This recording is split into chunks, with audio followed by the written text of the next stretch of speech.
तो चलिए बच्चों शुरू करते हैं आज का हमारा पहला क्वेश्चन। जैसा कि आपको बोर्ड पे दिखाई दे रहा होगा, क्या लिखा हुआ है, एक व्यक्ति समतल भूमि पर खड़ा है। समतल भूमि मतलब जिस पर हम लोग खड़े होते हैं, वो ऊबड़ खाबड़ होती है, तो इसका मतलब ये नहीं कि हम उसको समतल क्यों कह रहे हैं।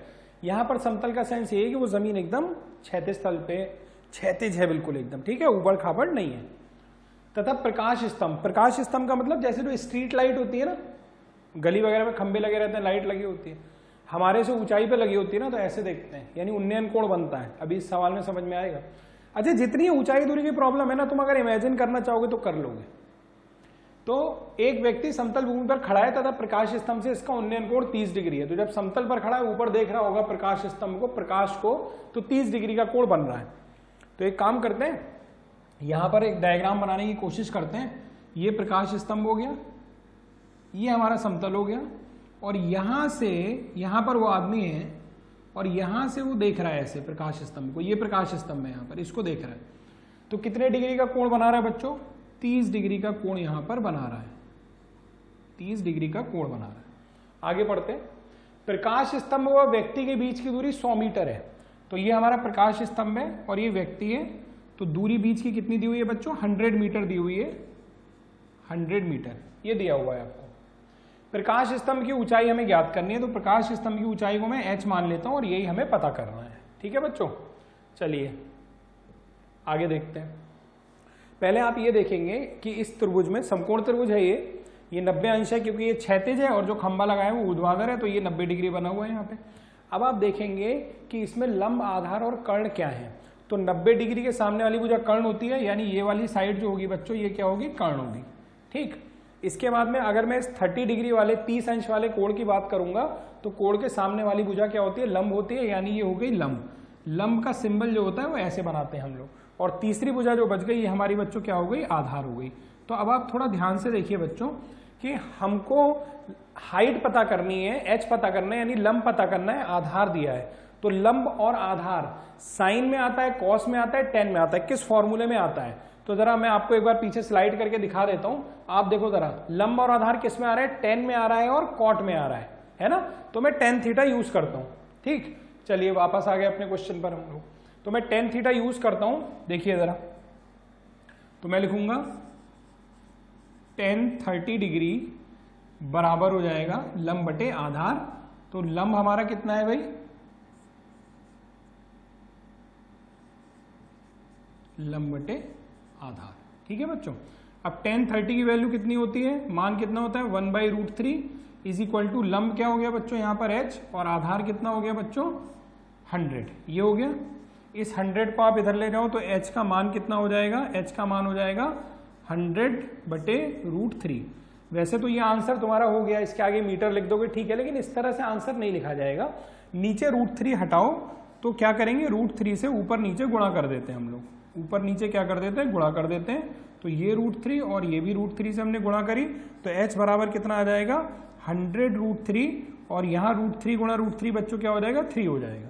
ठीक, इसको हम लोग थोड़ा और सॉल्व कर सकते हैं। तो यहाँ पर देखिए कर देता हूँ अब मैं। तो h बराबर कितना हो जाएगा बच्चों? 100 गुणा 1.732, ये काहे की वैल्यू होती है? √3 की भाग 3। ठीक, इसको अगर हम लोग 100 को इससे गुणा कर लेंगे तो कितना हो जाएगा? 173.23। इसको हम लोग डिवाइड कर लेंगे और डिवाइड करके जो आंसर आएगा वो हमारी हाइट हो जाएगी। तो इसको कैलकुलेट कर लेते हैं बच्चों हम लोग। तो कैलकुलेट करने पे बच्चों ये आएगा आपका 57.7 मीटर। तो ये प्रकाश स्तंभ की हाइट आ गई जो हमें पता करना था। समझ में आया? अच्छे से देख लो, नोट कीजिए जल्दी से इसको। चलिए बढ़ते हैं बच्चों अगले क्वेश्चन की तरफ हम लोग। एक मीनार, मीनार मतलब बिल्डिंग है ना, एक मीनार की ऊंचाई 20 मीटर है। जमीन पर बनने वाली इसकी छाया की लंबाई 20√3 है। चलो पहले मीनार बना लेते हैं। ऐसे मैंने मीनार बना ली। ठीक, ऊपर कहीं सूरज होगा, तो जब ये सूरज और परछाई वाले सवाल हो ना, तो इसमें एक बहुत आसान ट्रिक बता दे रहा हूं तुमको कि जो मीनार है, जो बिल्डिंग है, उसकी ऊंचाई को ही आप सूरज की तरह ट्रीट करने लगो। इसी को सूरज की तरह ट्रीट करो। ठीक, तो अब इसकी जब परछाई बनती है, किसी भी चीज की जब परछाई बनती है जमीन पर, समतल पर, आप देखो आपकी परछाई, अगर अभी देखो खड़े होके और ऊपर लाइट जल रही होगी, अगर आप बाहर हो तो धूप पड़ रही होगी, तो आपकी जो परछाई बनती है वो जमीन पे बनती है ना। तो जमीन पर इसकी परछाई बन गई, तो ये हमने ऐसे इसकी परछाई बना दी। आगे देखते हैं, इसकी छाया की लंबाई 20√3 है। इसकी छाया की लंबाई बच्चों कितनी है? 20√3। ये इसकी छाया की लंबाई दी हुई है।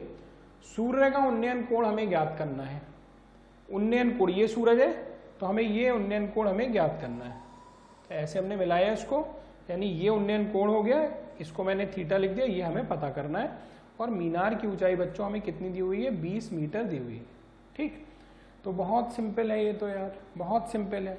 कोण के सामने क्या होता है? लंब होता है। 90 डिग्री के सामने कर्ण होता है। ये क्या हो गया? आधार हो गया। तो लंब और आधार की बात कर रहा है, यानी मुझे क्या लगाना होगा? tan लगाना होगा। तो tan theta is equal to क्या होता है बच्चों? लंब बटे आधार। लिख देता हूं, चलिए, लंब बटे आधार। लंब को दोनों तरह से लिख सकते हैं, ऊपर बिंदी लगा के भी लिख सकते हैं और ऐसे भी। तो लंब कितना है हमारा बच्चों? 20, और आधार कितना है बच्चों हमारा? आधार है हमारा 20√3। यहाँ 20 से 20 कट जाएगा, तो tan थीटा बराबर क्या आ जाएगा बच्चों? 1/√3। tan थीटा की वैल्यू आ गई 1/√3। अब tan में 1/√3 किसकी वैल्यू होती है? तो ये तुम्हें याद होना चाहिए। तो पीछे भी मैंने टेबल बनाई थी, तो tan में ये वैल्यू होती है बच्चों 30 डिग्री की। तो थीटा बराबर कितना आ जाएगा? 30 अंश आ जाएगा। ये आपका आंसर हो जाएगा। ठीक है, चलिए बच्चों बढ़ते हैं अगले क्वेश्चन की तरफ। हम लोग क्वेश्चन नंबर 3 हम लोग करते हैं। तो आप जैसा पढ़ रहे होंगे कि दो पेड़ों के बीच की क्षैतिज दूरी कितनी दी हुई है? हमें 60 मीटर दी है। तो जैसे होता है ना, रोड ऐसे जा रही है, इधर उधर पेड़ लगे होते हैं ना, बढ़िया छांव आती है रोड पर और पेड़ लगे भी होने चाहिए।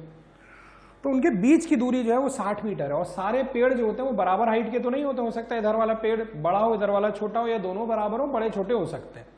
जब तक वो ऐसा ना कहते कि दोनों पेड़ बराबर है, तब तक तुम मान के चलना कि बराबर नहीं है, यानी बड़े छोटे हम लोग बनाएंगे। ठीक, तो मैं अब क्या करता हूं, दो पेड़ों के बीच की दूरी 60 मीटर है, तो मैं दो पेड़ बनाता हूं। तो मैंने एक पेड़ बच्चों ये बना लिया। ठीक, ये 60 मीटर की दूरी पर एक पेड़ मैंने और बना लिया, और दूसरा पेड़ ना मैंने बड़ा बनाया है। अगर वो कहेगा बराबर है तो बराबर हाइट के बना दूंगा। आगे देखें, एक पेड़ से दूसरे पेड़ की चोटी की ओर देखने पर उन्नयन कोण, देखो उन्नयन कोण बन रहा है। तो इसका मतलब एक पेड़ ये है और दूसरा पेड़ ये है, यानी प्रथम पेड़ ये है और द्वितीय पेड़ या दूसरा पेड़ ये है, वो ये कह रहा है। तो जब इसकी तरफ हम देख रहे हैं, चोटी की तरफ, चोटी तो इसकी ये है ना, यही तो है चोटी बच्चों इसकी, ये देखो ये इसकी चोटी है। तो इसकी तरफ जब हम लोग यहां से देख रहे हैं बच्चों, तो जो कोण बन रहा है हमारा उन्नयन कोण, वो कितना बन रहा है बच्चों? 45 डिग्री, 45 डिग्री का बन रहा है। यहां से ये क्षैतिज तल हो गया हमारा, तो यहां से ये बन रहा है 45 डिग्री का कोण। ठीक है बच्चों, आगे देखते हैं। यदि दूसरे पेड़ की ऊंचाई 80 मीटर है, तो हमने इसको प्रथम पेड़ माना था, इसको दूसरा पेड़ माना था, तो इसकी जो ऊंचाई बच्चों आपको दी हुई है वो कितनी दी हुई है? 80 मीटर दी हुई है। तो पहले पेड़ की ऊंचाई ज्ञात करिए। तो पहला पेड़ मेरा ये था ना, तो इसकी ऊंचाई हमें ज्ञात करनी है, तो इसकी ऊंचाई को मैं h मान लेता हूं। ठीक है, आप नीचे देख पा रहे होगे एक आयत बन रहा है, और आयत में क्या होता है? आमने सामने की भुजा बराबर होती है, यानी कि अगर ये 60 मीटर है बच्चों, तो ये भी कितना होगा? 60 होगा, 60 मीटर होगा। ये h है, तो चलो इसका नाम रख लेते हैं। जैसे इसका नाम मैंने a रख लिया, इसका नाम मैंने b रख लिया, इसका नाम मैंने c रख लिया। तो बच्चों जैसे इसका नाम हमने b रख लिया, तो बच्चों आप देखो जरा ध्यान से, अगर मैं AB की बात करूं तो AB की लेंथ कितनी हो गई अब आपके पास?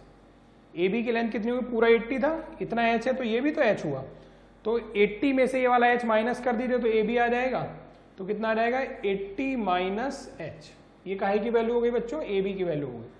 चलिए आते हैं इस ऊपर वाले त्रिभुज में। देखो इस ऊपर वाले त्रिभुज में देखो, चलो मैं अलग से बना देता हूं इस त्रिभुज को। जो ऊपर वाला त्रिभुज है उसको ध्यान से देखो अलग से। ठीक, ये वाला कोण आपको कितना दिया हुआ है? 45। ये कितना दिया हुआ है आपको? 60। और ये वाली भुजा जो AB है वो बच्चों कितनी? 80 माइनस h। ठीक है, अब इसमें फिर से तुम, अच्छा ऊंचाई दूरी चैप्टर में ना सबसे ज्यादा जो लगता है वो tan लगता है। जब तक कर्ण के बारे में इंफॉर्मेशन ना पूछी हो या कर्ण ना दिया हो, तो क्यों हम साइन या कॉस लगाएंगे? तो ज्यादातर सवालों में तो tan ही लगता है। समकोण त्रिभुज दिखे तो सबसे पहले सोचो tan लगा देता हूं। तो चलो इसमें मैं tan लगा देता हूं। tan 45 बराबर हो जाएगा, लंब बटे आधार। तो इसके सामने वाला, कोण के सामने वाली साइड लंब होती है, यानी 80 माइनस एच अपॉन आधार। आधार कितना है बच्चों? 60। tan 45 की वैल्यू कितनी होती है बच्चों? 1 होती है, बराबर 80 माइनस एच अपॉन 60। तिरछी गुणा कर देंगे तो 60 इधर आ जाएगा, तो 60 बराबर हो जाएगा 80 माइनस एच। ठीक, एच को इधर ले आएंगे तो माइनस का प्लस हो जाएगा, और ये 60 उधर जाएगा तो इधर प्लस का उधर जाके माइनस हो जाएगा। तो एच की वैल्यू कितनी आ गई बच्चों? 20 मीटर आ गई। इसका यूनिट लिखना है या इसका मात्रक लिखना मत भूलिएगा। क्या पूछा था उसने पूछा था पहले पेड़ की ऊंचाई, तो पहले पेड़ की ऊंचाई एच हो गई ना, पता तो चल गई कितनी है? 20 मीटर है। ठीक है बच्चों, चलिए बच्चों क्वेश्चन नंबर 4 शुरू करते हैं। क्वेश्चन नंबर 4 में क्या कह रहे हैं कि एक लंबा वृक्ष नदी के किनारे पर ऊर्ध्वाधर खड़ा है। तो जैसे नदी बीच में से जा रही होती है, इधर उधर पेड़ रहते हैं, हम लोग देखते हैं, बड़ा अच्छा भी लगता है देखने में, है ना। तो वैसे ही कुछ है। तो सबसे पहले तो हम लोग नदी बना लेते हैं।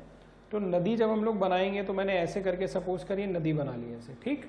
और इसके किनारे पर एक वृक्ष खड़ा हुआ है, तो मैंने यहाँ से क्या किया, एक वृक्ष खड़ा कर दिया लंबा सा, ऊर्ध्वाधर है, लिखा है ना ऊर्ध्वाधर, तो एकदम ऊर्ध्वाधर। फिर कह रहा है कि दूसरे किनारे पर, तो इसका दूसरा किनारा ये हुआ, दूसरे किनारे पर वृक्ष के ठीक सम्मुख बिंदु, वृक्ष के जस्ट सामने वाला बिंदु, यानी इस बिंदु की बात कर रहा है। यहां से इस वृक्ष की चोटी का जो उन्नयन कोण है वो बच्चों हमें बताया गया है 60 डिग्री का। कितना बताया गया है? 60 अंश का बताया गया है। फिर इसी किनारे पर, यानी इसी वाले किनारे पर, इस बिंदु से 20 मीटर पीछे, यानी इस बिंदु से 20 मीटर पीछे, तो यहां से इस बिंदु से हम लोग 20 मीटर पीछे चलते हैं, यहां से 20 मीटर पीछे चलते हैं, ये चल दिए हम लोग 20 मीटर पीछे। क्या कह रहा है? वृक्ष की चोटी का उन्नयन कोण 30 है। अब जब यहां से हम लोग वृक्ष की चोटी को देखते हैं तो वृक्ष की चोटी का जो उन्नयन कोण है वो कितना बता दिया उसने बच्चों? 30 अंश है, 30 अंश है, यानी ये वाला कोण जो है की बार वो 30 अंश है। क्या पूछ रहा है? वृक्ष की ऊंचाई, तो वृक्ष तो हमारा ये था, ऊंचाई को h मान लेते हैं, एवं नदी की चौड़ाई, तो नदी हमारी ये थी, नदी की चौड़ाई को क्या मान लेते हैं बच्चों? x मान लेते हैं कि चौड़ाई ज्ञात कीजिए, यानी कुल मिला के हमें h और x पता करना है। ठीक बच्चों, तो चलो पहले इसमें देखते हैं कि कितने समकोण त्रिभुज बन रहे हैं। एक मंत्र है सिंपल सा ऊंचाई और दूरी का, कि जितने समकोण त्रिभुज बने उसमें सबसे पहले तुम्हारे दिमाग में आना चाहिए कि tan लगा दे, tan थीटा लगा दे। तो कितने समकोण त्रिभुज बन रहे हैं, कुछ नाम लिखता हूं चलो यहाँ पर। ये A वाला पॉइंट है, ये B है, ये C है और ये D है। अब आप देखोगे तो एक समकोण त्रिभुज है ABC और एक समकोण त्रिभुज है ABD, है ना। तो इन दोनों समकोण त्रिभुज में बारी बारी से tan लगाने की कोशिश करते हैं। पहले बड़े वाले त्रिभुज ABD की मैं बात कर रहा हूं, ठीक है। किसकी बात कर रहा हूं बच्चों? ABD की बात कर रहा हूं। देखते हैं, त्रिभुज ABD में, ठीक है, त्रिभुज ABD की हम लोग बात कर रहे हैं। त्रिभुज ABD ये बड़ा वाला है। अगर इसमें मैं tan 30 लगा दूं, tan 30, तो बराबर क्या होगा? लंब बटे आधार, लंब है h और आधार कितना है? 20 प्लस x, तो h अपॉन 20 प्लस x। ठीक है बच्चों, tan 30 की वैल्यू कितनी होती है? 1/√3। तो tan 30 की वैल्यू डाल देता हूं यहां पर, 1/√3 बराबर हो जाएगा h अपॉन 20 प्लस x। ठीक, इसको बना लेते हैं समीकरण 1। अब दूसरा जो त्रिभुज है, त्रिभुज ABC। अब त्रिभुज ABC में काम करते हैं हम लोग जरा। तो त्रिभुज ABC, त्रिभुज ABC में भी हम लोग यही लगाते हैं tan। तो अगर मैं लगाऊंगा बच्चों तो क्या हो जाएगा? tan 60 इज इक्वल टू आधार बटे लंब, सॉरी लंब बटे आधार, यानी क्या हो जाएगा? h upon x। यहां से अगर बच्चों देखो तो h की वैल्यू क्या हो जाएगी? h की वैल्यू हो जाएगी x गुणा tan 60, और tan 60 की वैल्यू बच्चों कितनी होती है? tan 60 की वैल्यू होती है √3, यानी ये आ गया h बराबर x√3, समीकरण 2। ठीक बच्चों, ये समीकरण आ गए हमारे पास।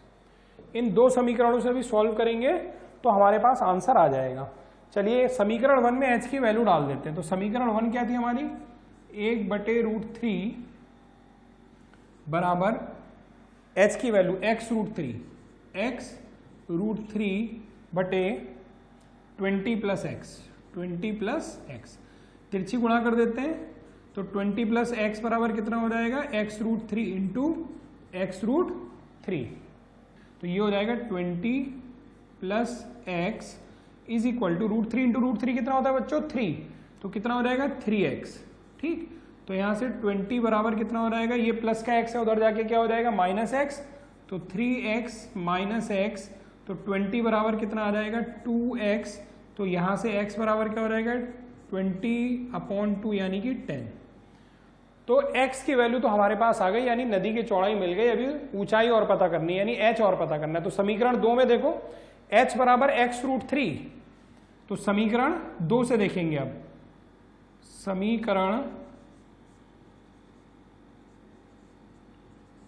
2, ठीक, तो h बराबर क्या हो जाएगा, x रूट 3 था ना, तो x की जगह 10 रूट 3।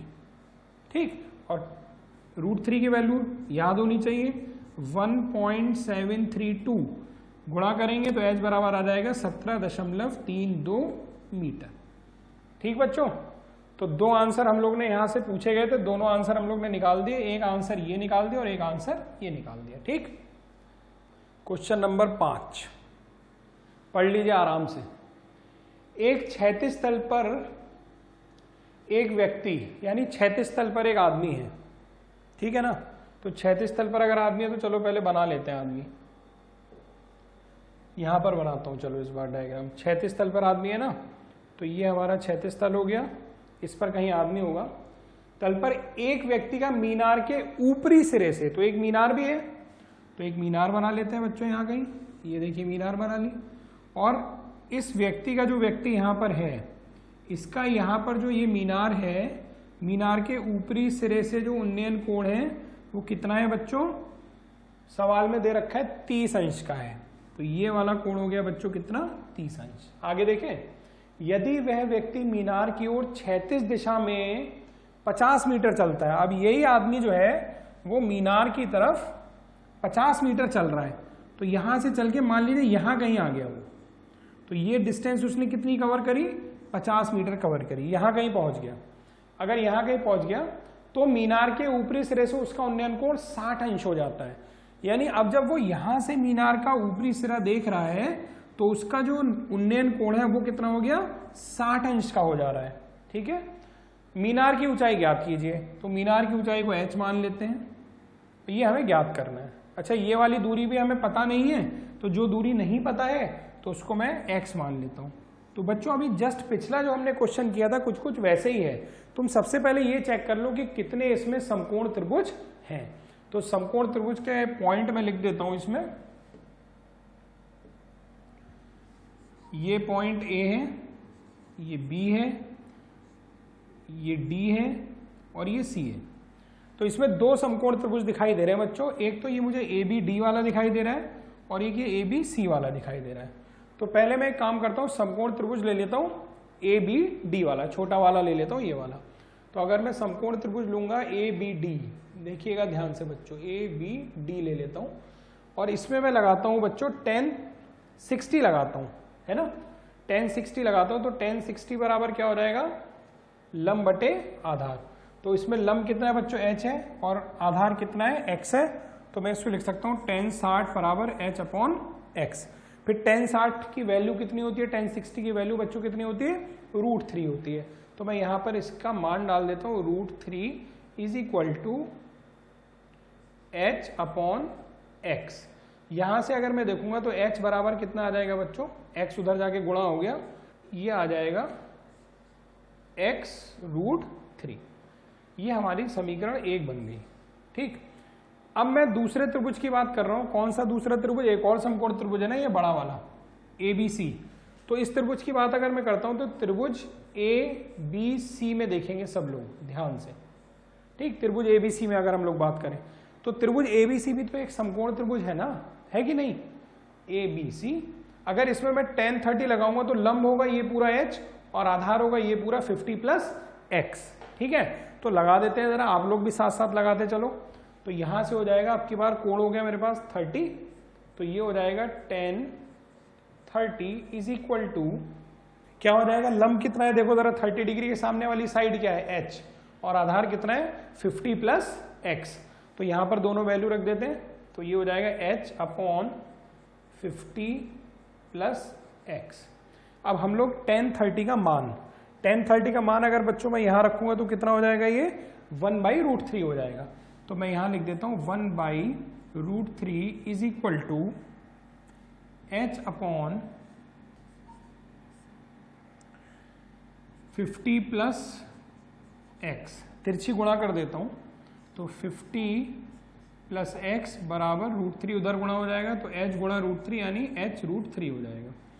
ठीक, समीकरण 1 देखो, h की वैल्यू कितनी है, x इंटू √3, h की वैल्यू है x इंटू √3, तो यहां पर हो जाएगा 50 प्लस x बराबर h की जगह x इंटू √3 डाला और एक √3 जो पहले से था, तो 50 प्लस x बराबर हो जाएगा √3 इंटू √3 3 होता है ना, तो 3 इंटू एक्स कितना हो गया 3x, ये x उधर जाके माइनस हो जाएगा तो कितना हो जाएगा बच्चों 2x, और फिर x की वैल्यू कितनी हो जाएगी 50/2 यानी x की वैल्यू आ गई 25। लेकिन हमें x की वैल्यू थोड़ी निकालनी है, हमें तो मीनार की ऊंचाई निकालनी है, h निकालना है। तो कोई बात नहीं, समीकरण 1 में आ जाओ जरा। समीकरण 1 में h बराबर कितना दिया हुआ है, समीकरण 1 में आ जाओ। समीकरण 1 में h बराबर कितना दिया है, x इंटू √3, तो कितना हो जाएगा यहां से h बराबर हो जाएगा x इंटू √3, या h बराबर हो जाएगा x की वैल्यू कितनी है 25 यानी 25√3। आप इतने पे आंसर छोड़ सकते हो, दशमलव में निकालना चाहते हो वो कहता है दशमलव के 2 अंकों तक निकालो, तो √3 की वैल्यू है 1.732। इससे हम लोग गुणा कर देंगे इसको, तो जब इसको हम लोग गुणा करेंगे तो h बराबर आ जाएगा बच्चों 43.3 मीटर। ये हमारा इसका आंसर हो जाएगा। चलिए अब बढ़ते हैं अपने नेक्स्ट क्वेश्चन की तरफ हम लोग। क्वेश्चन नंबर 6, समुद्र तल। तो पहले तो तुम ये समझ लो, समुद्र तल का मतलब समतल की बात कर रहा है, वो समतल है। समुद्र तल से 75 मीटर ऊंची लाइट हाउस। एक्चुअली समंदर में ना बहुत ऊंची ऊंची मीनारें बनी होती हैं, उस पर लाइट लगी होती है। वो क्या होते हैं, जो रात में जहाज वगैरह जा रहे होते हैं ना, उनको लाइट दिखा करके रास्ता बताते हैं ताकि वो भटक ना जाए। तो तुम ये समझो सीधे सीधे कि समंदर में एक लाइट का खंबा खड़ा होता है, ऐसे समझो। तो बना लेते हैं हम लोग, जैसे मान लीजिए ये समंदर हमने बनाया और ये हमने लाइट हाउस बना लिया। ये लाइट हाउस है, यहाँ पे लाइट जल रही है, ये लाइट हाउस है, ठीक। और ये क्या है, समुद्र तल है। तो समुद्र तल से 75 मीटर ऊंची लाइट हाउस, तो ये हमने बना लिया 75 मीटर ऊंचा लाइट हाउस। के शिखर से देखने पर 2 समुद्री जहाजों के अवनमन कोण आ गया, क्योंकि लाइट हाउस तो ऊपर है ना, उससे जहाज जब देखेंगे तो नीचे की तरफ देखेंगे तो अवनमन कोण बनेगा, ठीक है। जहाजों के अवनमन कोण 30 और 45 है, तो 2 जहाज हैं, कहां होंगे, समंदर में ही होंगे। कहां होंगे, तो एक जहाज तो यहां मान लेता हूं मैं, और एक जहाज जो है यहां मान लेता हूं, समंदर में ही होंगे ना। आगे देखते हैं, और इनके कोण 30 और 45 है। यदि दोनों जहाज लाइट हाउस के एक ही ओर हैं, जैसा मैंने बनाया कि लाइट हाउस के एक ही ओर, वरना जहाज तो एक दूसरी साइड भी हो सकता है ना, एक ही ओर है और ठीक आगे पीछे यानी एक के पीछे एक है, तो दोनों जहाजों के बीच की दूरी ज्ञात कीजिए। अच्छा, तुम्हें एक्चुअली ये दूरी ज्ञात करनी है जिसको मैंने x लिख दिया, ठीक। और अवनमन कोण जो दिया उसको समझो अब आप लोग जरा, ठीक। ये लाइट हाउस है, तो यहां से एक क्षैतिज लाइन हम लोग ऐसे बना लेते हैं, ठीक। अब जब आप लाइट हाउस से पहले वाले जहाज को देखोगे तो ऐसे आओगे, तो अवनमन कोण क्या होता है, क्षैतिज से जो हमारी दृष्टि रेखा है उसके बीच का कोण, यानी ये वाला कोण, ठीक। इसी तरीके से जब हम दूसरी वाली जहाज को देख रहे हैं तो यहीं से देखेंगे, फिर हमारी दृष्टि रेखा चलेगी और यहां पर आएगी, तो अब जो अवनमन कोण बनेगा बच्चों वो ये वाला होगा। सही है इतनी बात। कई बार बच्चों को कंफ्यूजन रहता है कि सर 30 कौन सा होगा और 45 कौन सा होगा, तो तुम देख लो ना, देखने में कौन सा बड़ा लग रहा है तुमको। देखने में ये लाल वाला बड़ा लग रहा है ना, तो लाल वाला 45 हो जाएगा, सीधी सी बात। और दूसरा वाला क्या हो जाएगा बच्चों, दूसरा वाला हमारा कोण हो जाएगा 30। तुम कहोगे सर देखने में कैसे बड़ा लग रहा है, अरे देख लो ना यार, इसी लाइन से तो बना है, ये ज्यादा नीचे तक जा रहा है, ये थोड़ा ऊपर रुक गया, सीधा बात। और देखो आगे, अब तुम लोगों ने एक एकांतर कोण पढ़ा होगा, दो समांतर रेखा अगर होती है और उनको एक तिर्यक रेखा काटती है तो एकांतर कोण बनते हैं। तो अगर एकांतर कोण की परिभाषा से हम लोग देखें तो ये जो 45 है 45 है वो यहां भी 45 होगा, है ना, और जो ऊपर 30 बना हुआ है वो यहां पर भी क्या होगा 30 होगा।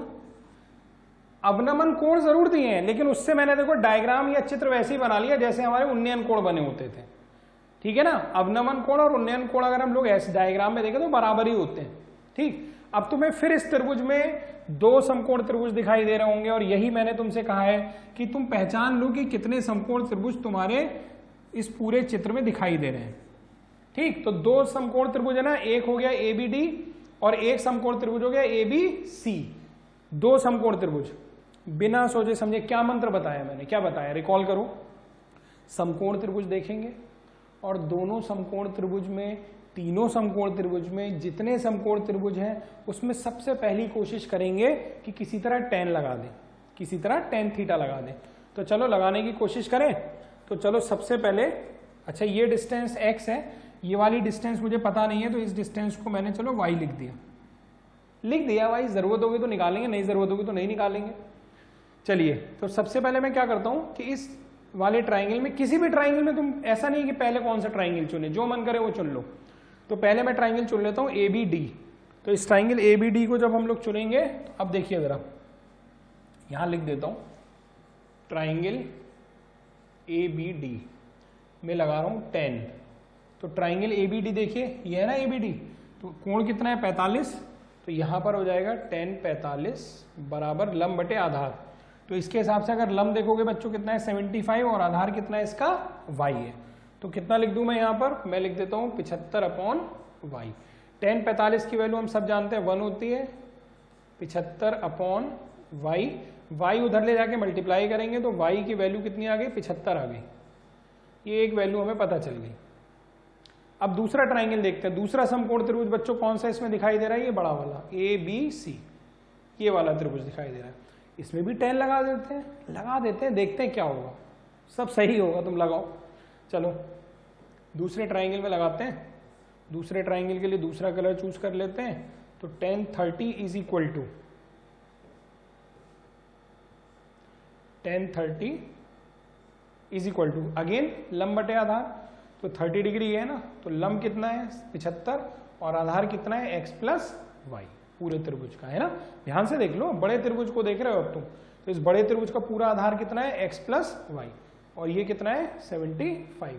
तो यहां से अगर हम लोग देखेंगे तो लंब ये हो गया और आधार कितना हो गया x प्लस वाई और y कितना निकाला हम लोग 75। तो यहां पर मैं 75 डाल देता हूं। tan 30 की वैल्यू कितनी होती है बच्चों 1/√3 is equal to 75/x plus 75। यहां से क्या करें, तिरछी गुणा कर लेते हैं। तो x प्लस 75 बराबर होगा 75√3। ये हो गया यहां से, सही है इतना। यहां से अगर हम लोग x की वैल्यू निकालेंगे तो कितना हो जाएगा, तो x की वैल्यू निकालेंगे तो कितना हो जाएगा 75√3 माइनस 75। यहां से अगर देखेंगे तो 75 कॉमन ले लीजिए तो क्या बचेगा √3 माइनस 1। ये हो जाएगा 75√3 की वैल्यू 1.732 माइनस 1 और ये हो जाएगा 75 गुणा 0.732। इसको आप लोग आराम से गुणा कर लीजिए। तो बच्चों ये आएगा आपका निकल करके 54.9 मीटर x की वैल्यू। x क्या था, दोनों जहाजों के बीच की दूरी। सवाल एक बार पढ़ लो, हमें दोनों जहाजों के बीच की दूरी ही निकालना था, है ना बच्चों। ठीक है, चलिए बच्चों देखते हैं क्वेश्चन नंबर 7 में कह रहा है एक लंबा स्तंभ नदी के किनारे पर ऊर्ध्वाधर खड़ा है। चलिए ठीक है, एक लंबा स्तंभ बना लेते हैं हम लोग नदी के किनारे पर। तो ऐसे हमने नदी बनाई और ये हमने स्तंभ बना दिया नदी के किनारे पर। ठीक, आगे देखते हैं क्या कह रहा है। इसके ऊपरी सिरे पर एक h ऊंचाई का झंडा लगा है। किसके ऊपरी सिरे पर, ये जो स्तंभ है इसके ऊपरी सिरे पर। चलिए तो इसके ऊपरी सिरे पर एक झंडा लगा हुआ है, झंडे की ऊंचाई h है। आगे देखते हैं। क्षैतिज तल पर एक बिंदु से, तो क्षैतिज तल पर एक बिंदु है, मान लेते हैं ये है हमारा बिंदु। इस बिंदु से झंडे के निचले सिरे पर उन्नयन कोण बीटा है, तो झंडे का निचला सिरा ये है ना, तो इस पर जो कोण बन रहा है वो कितना बन रहा है, बीटा बन रहा है, तथा ऊपरी सिरे पर अल्फा है। और यहीं से जब हम लोग इसी बिंदु से ऊपरी सिरे को देखते हैं बच्चों, तो जो उन्नयन कोण बन रहा है, बनेगा तो उन्नयन कोण ही ना, तो जो उन्नयन कोण बन रहा है ऊपरी सिरे का बच्चों, वो कितना बन रहा है, वो बन रहा है हमारे पास अल्फा। क्या पूछ रहा है, सिद्ध कीजिए कि स्तंभ की ऊंचाई, स्तंभ ये है येलो वाला, जिसकी हाइट में मान लेता हूं चलो h, तुम्हें यही h पता करना है। सिद्ध कीजिए कि स्तंभ की ऊंचाई ये है। तो थोड़ा अजीब सा सवाल लग रहा होगा, कोई मान नहीं दिया हुआ है, पर उससे कोई फर्क नहीं पड़ता। अभी मान दिए हुए थे 10 मीटर 20 मीटर, तो हम लोग सवाल को आराम से कर ले रहे थे। कोई मान नहीं दिया तो भी आराम से होगा, बहुत आसान सवाल है। देखो कितने समकोण त्रिभुज देख रहे हैं, ये सबसे पहले पहचानने की कोशिश करो। तो मैं नाम लिख देता हूं, जरा देखते हैं। तो इसका नाम मैंने लिख दिया A, इसका नाम लिख दिया मैंने B पॉइंट का, इसका नाम लिख दिया C, और इस पॉइंट का नाम मैंने लिख दिया D। अब आप देखो कितने इसमें समकोण त्रिभुज दिख रहे हैं। तो एक समकोण त्रिभुज तो ये बड़ा वाला है ADC, ठीक, और एक समकोण त्रिभुज जो है बच्चों ये येलो वाला है BCD, ठीक। दो समकोण त्रिभुज है, दोनों में सबसे पहले मंत्र क्या है कि 10 लगाया करो, उससे सवाल हल हो ही जाते हैं 90%। चलो लगाते हैं। तो सबसे पहले मैं इस बड़े वाले ट्राइंगल ACD में लगाने जा रहा हूं, तो यहां लिख देता हूं ट्राइंगल ACD की बात कर रहा हूं, ठीक। ट्राइंगल ACD सब लोग ध्यान से देखो जरा, बड़ा वाला। अगर 10 अल्फा लगाऊंगा तो इसका लंब क्या हो जाएगा, ये पूरा, यानी small h plus capital H, और आधार नहीं मालूम है तो आधार को x मान लेता हूं, ठीक। तो ट्राइंगल ACD में अगर मैं लगा रहा हूं 10 अल्फा, तो सामने वाली साइड है हमारे पास लंब बटे आधार, लंब कितना हो गया h प्लस h, और आधार कितना हो गया बच्चों, x हो गया। यहां से चलो ठीक है, अभी इतना ही कर पाएंगे क्योंकि कोई वैल्यू मालूम तो है नहीं। फिर हम लोग दूसरा वाला ट्राइंगल लेते हैं, येलो वाला BCD वाला। अब BCD वाले में, ट्राइंगल BCD वाले में अगर हम लोग चेक करेंगे बच्चों, तो ट्राइंगल BCD में tan बीटा बराबर क्या हो जाएगा, लंब बटे आधार, यानी कैपिटल H अपॉन x, ये हो जाएगा हमारे पास। इतनी हम दो इक्वेशन बना पाए। हमें वैल्यू किसकी निकालनी है, कैपिटल H की निकालनी है, ठीक है। चलिए देखते हैं कैसे निकलेगी। चलो एक काम करता हूं, इन दोनों समीकरणों को मैं आपस में भाग दे देता हूं, डिवाइड कर देता हूं। अगर डिवाइड करूंगा बच्चों तो क्या आएगा, देखो जरा ध्यान से। अगर इन दोनों समीकरणों को डिवाइड करूं तो यहां लिख रहा हूं बच्चों 10 alpha upon 10 beta is equal to कितना आ जाएगा, h plus h upon x, और ये वाला h अपॉन x। तो ये x और ये x तो कैंसिल हो जाएगा, तो यहां से क्या बचेगा मेरे पास, 10 अल्फा अपॉन 10 बीटा बराबर हो जाएगा h plus h upon h, ठीक। यहां से तिरछी गुणा कर लेते हैं हम लोग जरा, ठीक, तिरछी गुणा कर लेते हैं। तो क्या हो जाएगा, h 10 अल्फा, और इधर भी तिरछी गुणा कर लेते हैं, बराबर h 10 बीटा प्लस ये 10 बीटा इस वाले h से भी मल्टीप्लाई होगा, तो h 10 बीटा। हमें निकालना है कैपिटल H, तो कैपिटल H वाले एक तरफ कर लेता हूं, यानी ये और ये एक साइड कर लेता हूं। तो क्या हो जाएगा बच्चों, h 10 alpha minus h 10 beta बराबर h 10 बीटा। कैपिटल H चाहिए, तो h यहां से मैं कॉमन ले लेता हूं, तो 10 alpha minus 10 beta is equal to h 10 beta.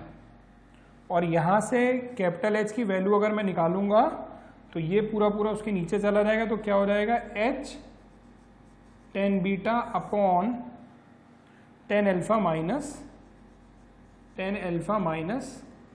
10 beta. जो स्तंभ की हाइट थी वो कितनी मानी थी हमने, h मानी थी, और h की वैल्यू ये निकल के आई। ध्यान से चेक कर लो, जो प्रूफ करना था वो आ गई कि नहीं आ गई। तो h tan beta upon tan alpha minus tan beta, h tan beta upon tan alpha minus tan beta. ठीक है।